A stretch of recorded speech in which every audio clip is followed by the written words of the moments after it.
Well,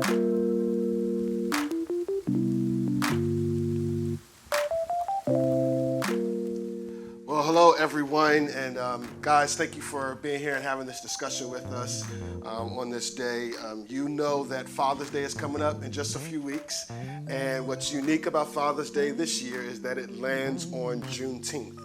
And some people may not know that Juneteenth is celebration of blackness, but it's also the day where the word that the Emancipation Proclamation had gone into effect finally reached Texas, and those who were enslaved in Texas were able to realize their freedom. And so we celebrate the beauty of blackness, we celebrate black culture on Juneteenth. But this year, because it falls on Father's Day, we wanted to do something special. We wanted to aim to celebrate Juneteenth by celebrating fathers, and particularly black fathers, and our roles in our culture, our roles in our community, and our churches. And so I asked that you guys would come and kind of help me have this discussion, that we would pay special emphasis to this and make a special appeal about something that we're going to do on that day. We are inviting dads to invite and to lead their families into church on that Sunday. We want you to get to church early. Plan to get to church early. We're going to have a DJ. We're going to have red carpet. We're going to have donuts. Of course, we're going to have coffee. But we're going to do it big. We're going to have a photo booth, an area where we can interview people. And then right before service starts, we're going to allow dads to literally lead their families into church on that day as we celebrate and affirm fathers and their roles in our communities.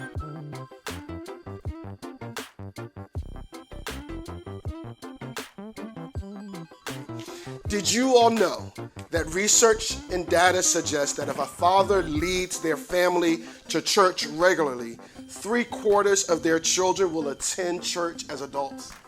3/4. 3/4.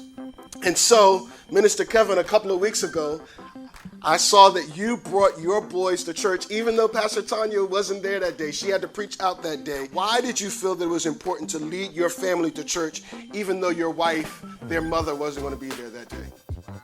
That particular day, the reason normally when Pastor Tanya preaches out, we all go together. Right. Or if I have to preach out, we'll still go together. But on this particular Sunday, yeah, it reminded me of my dad, of how he would wake me up in the morning, Sunday morning, and say, hey, come on, it's time to get up. It's time to go to church, get some breakfast, let's go. And I remember growing up seeing my dad praise God and hearing him praise God and actually seeing tears come from his eyes when he's praising God, and actually, watching him interact with the brothers of the church. And, even though he's not talking to me, but he's teaching as I'm watching. And I wanted to, on that day when Pastor Tanya had to go out, I wanted to show them that their dad not only can toss the football or play with the trains or do Legos with them, that dad can also go to church and praise God. Wow.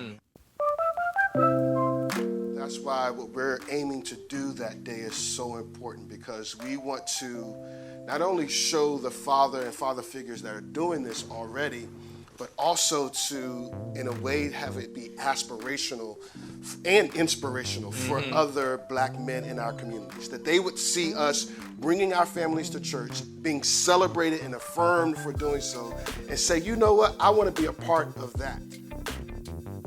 And as I was pulling this together, I thought that it was so important for me to hear from our single mothers, because single mothers are bedrocks in our communities.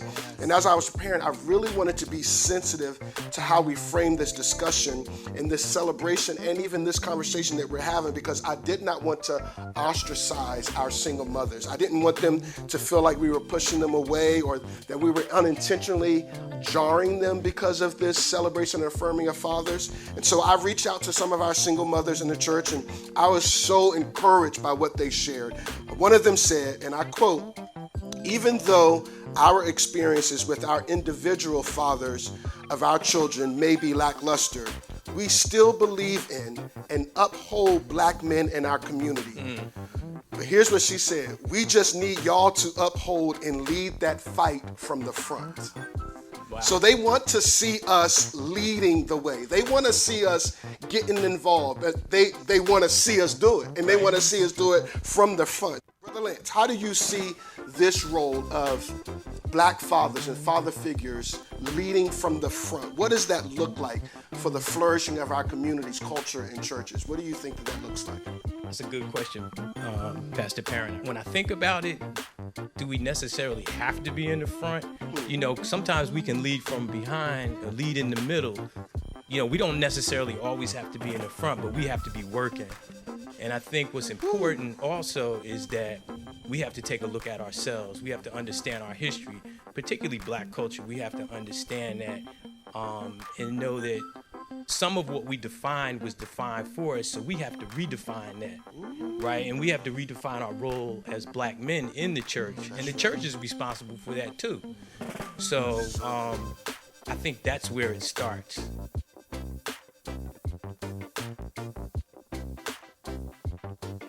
I just want to challenge dads, encourage dads, even encourage children to make sure your dad comes to church that Sunday, and as we lead them and as they lead us into church on that day.